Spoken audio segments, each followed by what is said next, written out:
Qué bueno que nos acompañan para seguir estudiando en el Evangelio de Mateo, capítulo número 5. Y en esta ocasión estudiaremos el versículo 17 y 18. En el versículo 17 vemos a Yeshua y su relación con la Torá. Dice el texto de la siguiente manera: No penséis que he venido para abrogar la ley o los profetas, no he venido para abrogar, sino para cumplir. ¿Cómo se dio este escenario para que Yeshua tuviera que exponer su relación con la Torá? Según sugiere Michael Roth, han pasado solo 3 meses aproximadamente desde que Yeshua emergió de las aguas del Jordán. Nos parece entonces, y con sentido, que Yeshua quiso comenzar su agenda aclarando y poniendo las cosas en claro respecto a su relación con la Torá. Por otro lado, el académico David Bivin sugiere que estos versos no hablan acerca de la actitud de Yeshua hacia la Torá, sino que se defiende en contra de una acusación de que sus interpretaciones son atrevidas. En otras palabras, alguien había acusado a Yeshua de abrogar la ley. Yeshua está siendo cuestionado en su sistema de interpretación, la forma en que cómo interpreta las escrituras. Al ser acusado, Yeshua fuertemente niega que su método de interpretación abrogue la Torá. Él afirma, por el contrario, ser más ortodoxo que su acusador. ¿A qué me refiero que es más ortodoxo que su acusador? Bueno, de esto veremos más adelante. ¿Ok? Yeshua entonces comienza diciendo: no penséis. Algunas otras versiones dicen: no se les ocurra pensar, no crean, ni os pase por la mente. El propósito de esta declaración es introducir la interpretación de Yeshua sobre varias instrucciones de la Torá. Estas interpretaciones y enseñanzas se mantendrían siempre dentro de los parámetros de la Torá escrita. ¿A qué nos referimos con parámetro dentro de los parámetros de la Torá escrita? Veamos algunos ejemplos. El llamado Antiguo Testamento, el Tanaj, declara claramente que la Torá es eterna. Dice en el Salmo 119:89: para siempre, oh Dios, permanece tu palabra en los cielos. Además, también el Tanaj declara que la Torá no sería cambiada o se le quitaría. De esto tenemos evidencia en Deuteronomio 4:2 y en el 12:32. No hay nada malo en la Torá que Dios quisiera abolir o destruir. De hecho, en el Salmo 119:7 dice que la Torá es perfecta. En un momento dado, Yeshua sabía que sus argumentos y métodos de interpretación parecerían inusuales para algunos tradicionalistas, por así decirlo. Así que para prevenir tal impresión, abrió su exposición con estas palabras: no penséis.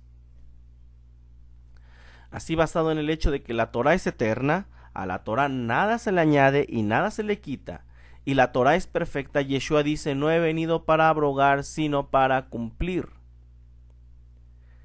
Estas dos palabras, he venido, estas palabras son a menudo un modismo hebreo para denotar intención o propósito.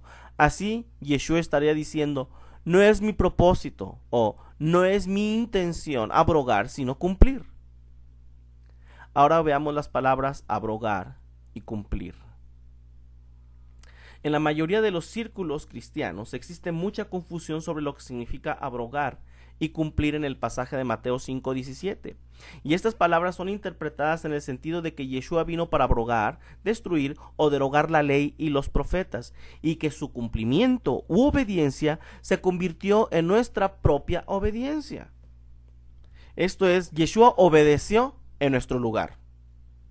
Pero no hay ninguna lógica en la proposición de que la obediencia de Yeshua a la Torá elimina nuestra necesidad o nuestra responsabilidad de obedecerla.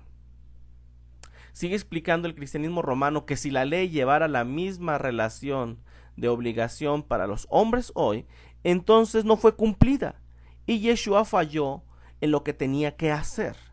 Por otro lado, si Yeshua cumplió su objetivo, entonces la ley fue cumplida y no es una responsabilidad legal hoy en día. Lo anterior no es así de ninguna manera posible. ¿Cuál era entonces el entendimiento en el primer siglo de las palabras abrogar y cumplir? Veamos. Detrás de la palabra al castellano cumplir está la palabra hebrea kiyem, que significa mayormente sostener, endosar, confirmar, promover, vindicar, apoyar, ratificar. Un matiz o variante de Guillem que parece jugar una parte en este pasaje es confirmar la escritura o interpretar la escritura, en el sentido técnico de mostrar que el texto está de acuerdo con la enseñanza. Por ejemplo, el rabí Papías aseveró que cuando Dios dijo, el hombre es como uno de nosotros, asemejó al hombre con los ángeles. Akiva vehementemente rechazó esta interpretación. ¿Es suficiente, Papías? Papías contestó, ¿cómo interpretas o cómo sostienes este pasaje? Y la palabra que se utilizó ahí es la palabra Guillem. ¿Ok? ¿Cómo interpretas o cómo sostienes este pasaje? En algunas ocasiones un rabí no esperaría por un desafío al momento de exponer un pasaje, como en este caso, que expone Papías dice algo y hay una objeción de Akiva. Dice aquí, en algunas ocasiones un rabí no esperaría un desafío al momento de exponer un pasaje. Así que se haría la pregunta, ¿pero cómo interpreto o sostengo tal o cual texto? E inmediatamente procedía a la explicación de la dificultad. El académico David Bibin, miembro de la Escuela de Jerusalén de Investigaciones Sinópticas, explica: destruir y cumplir son términos técnicos usados en la argumentación rabínica. Cuando un sabio pensaba que un colega había malinterpretado un pasaje de la Escritura, él diría: estás destruyendo la ley. Es superfluo decir que en la mayoría de los casos su colega discreparía fuertemente. Lo que era destruir la ley para un sabio, para otro era cumplir la ley o interpretarla correctamente. En el contexto de Mateo 5:17 en adelante, lo que se está cuestionando es el sistema de interpretación de Jesús, Yeshua en hebreo, la forma en que él interpreta la escritura. Hasta aquí lo que comenta el académico David Bibin. Así, un sabio era acusado de abolir, destruir o anular la Torá si malinterpretaba un pasaje, anulando su intención. Si cumplía, había interpretado apropiadamente las escrituras a fin de preservar y explicar correctamente su significado. Así Yeshua está diciendo que su propósito no es malinterpretar la ley, sino que su propósito es interpretarla correctamente. Yeshua nos dice que no debe siquiera pasar por nuestra mente la idea de que su venida tenga la intención de abolir la ley. Todo lo contrario, expandirla, afirmarla, confirmarla, explicarla, darle su sentido verdadero, mostrar sus más profundas intenciones en los términos más claros y firmes como le fue posible. Como podemos ver, las dos palabras clave, abrogar y cumplir, tienen un significado diferente en nuestras traducciones al castellano que en el pensamiento judío del primer siglo. Interpretar no es destruir, derogar o abolir. Por todo lo anterior, podemos parafrasear las palabras de Yeshua de la siguiente manera: no penséis que he venido para dar una incorrecta interpretación de la ley o los profetas. No he venido para anular su significado, sino para dar su correcta interpretación. De hecho, el párrafo entero, este es del versículo 17 al 20, y el resto del llamado Sermón del Monte, esto es hasta el capítulo 7, versículo 29, trata sobre la interpretación de la Torá. En todo el llamado comúnmente el Sermón del Monte, Yeshua no discute su misión de ser el sacrificio de sangre por los pecados de la humanidad, ni tiene como objeto su propia personalidad, sino las interpretaciones de la Torá. Como nota complementaria, el escritor y teólogo griego Marción, que vivió del 85 al 160 de la era común, cambió el significado de Mateo 5:17 invirtiendo el orden de las cláusulas, a fin de dar un sentido exactamente opuesto. De acuerdo a las enseñanzas de Marción, Yeshua dijo: no penséis que he venido para cumplir la ley, no he venido a cumplir, sino para abolirla. ¿Qué les parece? Tal parece que el cristianismo romano adoptó esta enseñanza de Marción. ¿Ok? Continuamos con el texto del versículo 17 de Mateo 5 y dice, la ley y los profetas. Es una referencia a dos de las tres principales divisiones de la escritura hebrea conocida como Tanakh, que es un acrónimo de Torah, que es la ley, Nevi'im, que son los profetas, y Ketuvim, que son los escritos. Aquí tenemos la T de Torah, la N de Nevi'im y la K de Ketuvim, para formar el acrónimo Tanakh. Las tres divisiones aparecen en Lucas 24:41. Veamos. 21:44. Dice en Lucas 24:44, y les dijo, estas son las palabras que os hablé, estando aún con vosotros, que era necesario que se cumpliese todo lo que está escrito de mí. ¿En dónde? En la ley de Moisés, en los profetas y en los salmos, que son los escritos. Ok, vayamos ahora al versículo número 18, en la que veremos la permanencia de la Torah. Y dice el texto de la siguiente manera, porque de cierto os digo que hasta que pasen el cielo y la tierra, ni una jota ni una tilde pasará de la ley hasta que todo se haya cumplido. El cielo y la tierra. El uso de cielo y tierra para permanencia es común y en ocasiones aplicado a la Torá.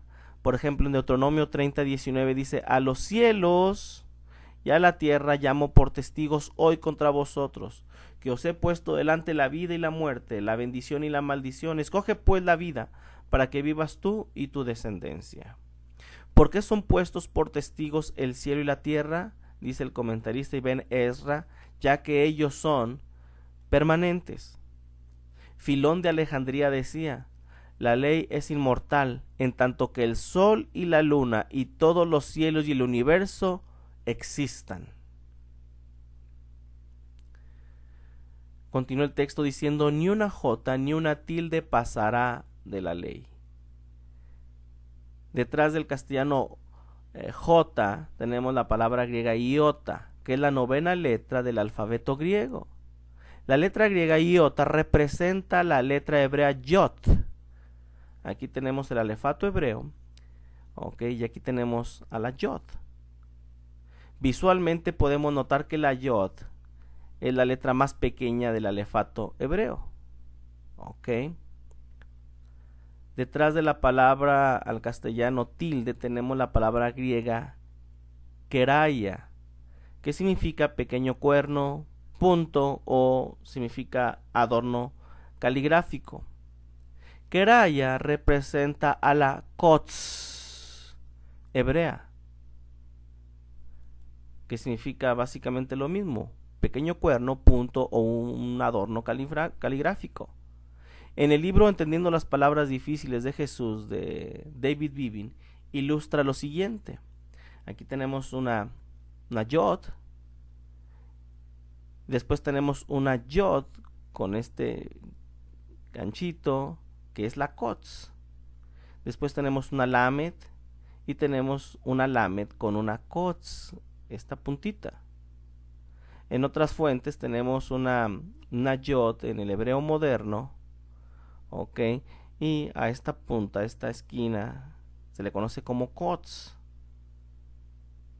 Parafraseando, diría Yeshua, ni la letra más pequeña del alefato hebreo, la yod, ni siquiera su punto decorativo, o sea, la kotz, desaparecerá de la ley. Respecto a la permanencia de la Torah, aún en su punto más pequeño como una yod y una kotz, en la literatura rabínica encontramos lo siguiente. Aún si todas las naciones se unieran para destruir la yod, que es la letra más pequeña de la ley, ellos no podrían hacerlo. De acuerdo a Levítico Rabá 19:2. En Éxodo Rabá 6:1 dice, ninguna letra será abolida de la ley. En Levítico Rabá 19:1 dice, la culpa de uno que destruye una letra es tan grande que si lo hubiera hecho el mundo sería destruido. En Génesis Rabá 10:1 dice, todo tiene su final, los cielos y la tierra tienen su fin o su límite, excepto solo una cosa, y es la Torah. En la sección de los escritos tenemos en el Salmo 119, en el 89 y en el 96. Para siempre, oh Señor, permanece tu palabra en los cielos. En el versículo 96, a toda perfección he visto fin, amplio sobremanera es tu mandamiento.